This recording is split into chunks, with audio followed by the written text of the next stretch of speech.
কুম্ভ রাশির জাতক জাতিকাদের দেখুন, বৃহস্পতি তুঙ্গ হচ্ছে, আমার মনে হয় যে পজিটিভ একটা ভাইবস দেবে, যথেষ্ট পরিমাণে পজিটিভ ভাইবস দেবে এবং 100% পজিটিভ ভাইবস দেবে।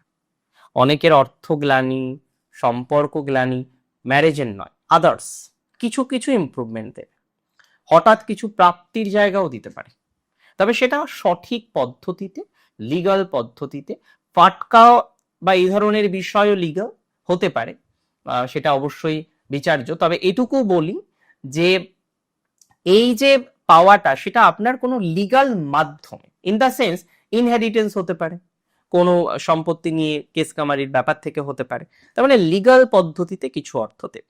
আবার নর্মালিও কিছু আর্থিক ডেভেলপমেন্টের জায়গায় অনেকের ইনক্রিমেন্ট হতে পারে, অনেকের ফাইন্যান্সিয়াল ক্যাপাসিটি বাড়তে পারে। একটা ইনক্রিমেন্টের সম্ভাবনা কিন্তু দেখতে পাচ্ছি বা যোগ দেখতে পাচ্ছি, সেটা আপনাদের যথেষ্ট ভালো ইম্প্যাক্ট দেবে বলে আমি অন্তত পক্ষে মনে করছি। এক্ষেত্রে অনেকটা বেটার একটা ইম্প্যাক্ট দিতে পারে, বা একটা বেটার ইম্প্যাক্ট দেওয়ার সম্ভাবনাটা প্রবল পরিমাণে লক্ষ্য করতে পাচ্ছি। এটা নিয়ে কিন্তু কোনো ডাউট নেই।